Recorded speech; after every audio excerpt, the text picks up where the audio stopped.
Hello, আসসালামু আলাইকুম। আজকের ভিডিওটি আপনাদের সবার জন্য অনেক গুরুত্বপূর্ণ, কারণ আমরা সবাই বর্তমান যুগে আইএসপি থেকে নেট কানেকশন নিয়ে থাকি। তো আমরা বর্তমানে আমাদের দেশের যে রেট সেই অনুযায়ী আমরা 10 এমবিপিএস সাধারণত 800 টাকায় ইউজ করি, কিন্তু আসলেই সার্ভিস প্রোভাইডাররা আমাদেরকে 10 এমবিপিএস দিচ্ছে কিনা, চলুন সেটা কিভাবে চেক করব সেটা আমরা এই ভিডিও থেকে জেনে দিই। তো এই ভিডিও থেকে আপনারা এটা জানতে পারবেন যে আমরা আসলে আমাদের পিসিতে কত এমবিপিএস ইন্টারনেট স্পিড ইউজ করছি। তার আগে আমার চ্যানেলটি সাবস্ক্রাইব করুন, লাইক কমেন্ট শেয়ার করে আমার সঙ্গেই থাকুন। তো চলুন, আমাদের এই ইন্টারনেট স্পিড চেকিংয়ের জন্য আমাদেরকে প্রথমে আমি চলে যাচ্ছি আমার নেট ব্রাউজারে বেশ কিছু লিঙ্ক আমি আপনাদেরকে আমার ভিডিওর ডেসক্রিপশন বক্সে দিয়ে দেব। তো স্পিড চেকিংয়ের জন্য আমি এখন প্রথমে একটা সাইটে গিয়ে আপনাকে দেখাই, fast.com। ইন্টারনেট স্পিড টেস্টের জন্য এটা ইউজ করা হয় এই অ্যাপটায়। দেখেন আমি যেখানে আমি এখন যে নেট কানেকশন ইউজ করছি, এটা নেট কানেকশন খুবই স্লো। আমাকে মানে অলমোস্ট 570 কেবিপিএস দিচ্ছে। এটা খুবই স্লো। 740 কেবিপিএস আছে এই মুহূর্তে। তারপর দেখেন এরকম আরো বেশ কিছু সাইট আছে, যেরকম এটা আমরা বহু আগে থেকে ইউজ করি, এটা অনেকেই হয়তো জানেন এটার কথা, oklatest.com,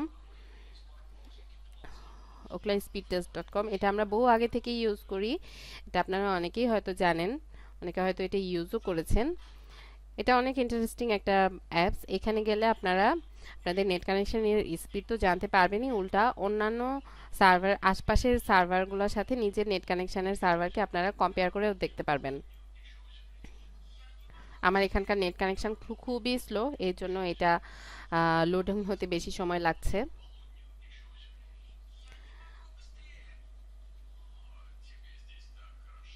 এছাড়া আমার এখানে আরো কিছু ওপেন করে রাখা আছে, এখানে speedtest.com.bd, এখান থেকে আপনারা দেখে নিতে পারবেন এই লিঙ্ক থেকে। এই লিঙ্কগুলি আমি আপনাদেরকে ইন্টারনেটে দিয়ে দিব, আমার ডেসক্রিপশন বক্সে দিয়ে দিব ভিডিওর।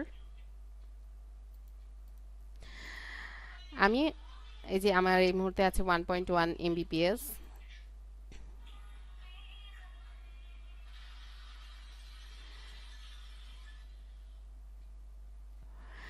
আচ্ছা, আমার যেহেতু এখানে নেট কানেকশন খুব স্লো, সেহেতু দেখাতে একটু দেরি হচ্ছে। হ্যাঁ, এই যে এই যেটা oklaspeedtest.com এর পেজটি এখন ওপেন হয়েছে, এখানে দেখেন আমার এখানে পিং আছে 218 মিলি সেকেন্ড। 200, এখানে পিং সবসময় মিলি সেকেন্ড ইউনিট থাকে। 218 মিলি সেকেন্ড মানে হচ্ছে আমার এই পেজটা ওপেন হতে কত সময় লাগবে। কাছে এটার পরিমাণ যত বেশি হবে, তার মানে বুঝতে হবে যে আপনাদের নেট কানেকশন তত বেশি স্লো। যাই হোক, এটা তো এখনো আসেনি। আচ্ছা, এই ফাঁকে আমি আপনাদেরকে আরেকটা আরেকটা ইনফরমেশন দেওয়ার জন্য এই আজকের ভিডিওটি বানিয়েছি। দেখেন আমি ইন্টারনেটে এই যে দ্য ওয়েব পেজে এসে, আমরা অনেকেই জানি না আমরা বাসা বাড়িতে যে নেট কানেকশনটা ইউজ করি তার স্পিড আসলে কতটুকু হওয়া উচিত, এটা আমরা অনেকেই এখনো জানি না। তাই আমি এই ইনফরমেশনটা আপনাদেরকে দেওয়ার জন্য এটা ওপেন করলাম। এই লিঙ্কটাও আমার ভিডিও থেকে আপনারা কালেক্ট করতে পারবেন, অথবা আমি আমার ডেসক্রিপশন বক্সে এই লিঙ্কটা দিয়ে দিব। দেখেন, বেসিক ইন্টারনেট ইউজ মানে শুধুমাত্র মনে করেন মেইল চেকিং বা ওয়েব ব্রাউজারের জন্য, বা দুই একটা টেক্সট বুক ডাউনলোড করলাম, এটার জন্য আমাদের 5 to 3 এমবিপিএস হলেই আমাদের চলে যাবে। কিন্তু মডারেট ইন্টারনেট ইউজার মনে করেন আমরা কেউ ভিডিও দেখি, ভিডিও ডাউনলোড করি, সং ডাউনলোড করি একসঙ্গে অনেকগুলো, সেক্ষেত্রে আমাদের লাগবে হচ্ছে 6 to 18 এমবিপিএস। আর হেভি ইন্টারনেট ইউজের ক্ষেত্রে যখন মনে করেন আমরা বড় বড় সফটওয়্যার ডাউনলোড করব, আমরা ইন্টারনেটে কাজ করব, তখন অবশ্যই আমাদের 25 এমবিপিএস লাগবে। Streaming HD show, shows and movies, তারপর অনলাইন গেমিং এর জন্য, তারপর ডাউনলোডিং মাল্টিপল সংস, মানে একসাথে অনেকগুলো গান আমি ডাউনলোড করব সেই ক্ষেত্রে, বা connecting numerous device at once, মানে একসাথে মানে আমার একটা নেটওয়ার্কের ভেতরে অনেকগুলো ডিভাইস কানেক্টেড থাকবে, সেক্ষেত্রে অবশ্যই আমাদের 25+ এমবিপিএস দরকার হবে। তো যাই হোক, আপাতত আজকের মতো এটুকুই শেয়ার করলাম।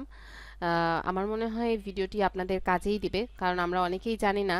আমাদেরকে যদি কেউ, আমরা যাদের কাছ থেকে নেট কানেকশন নেই, তারা তারা যদি আমাদেরকে বলে যে আমরা আপনাদেরকে 10 এমবিপিএস দিচ্ছি, আমরা হয়তোবা সেটাই বিশ্বাস করে ইউজ করব। তো এখন থেকে যেহেতু আপনারা এটা জানলেন, এই যে এই পেজটা এতক্ষণে ওপেন হয়েছে, দেখেন আমার এখানকার নেট কানেকশন অনেক স্লো, যে কারণে এটা দেখাচ্ছে না খুব একটা। তো আপনারা এই লিঙ্কগুলি ওপেন করে করে এই অ্যাপসগুলিতে গিয়ে নিজেদের নেট কানেকশনটা চেক করে নিতে পারবেন। এতে করে আপনাদের উপকার হবে। আশা করি আমার ভিডিওটি আপনাদের ভালো লেগেছে। আর ভালো লাগলে লাইক কমেন্ট করে আমাকে জানিয়ে দিন। আর আমার চ্যানেলটি এক্ষুনি সাবস্ক্রাইব করুন। ধন্যবাদ।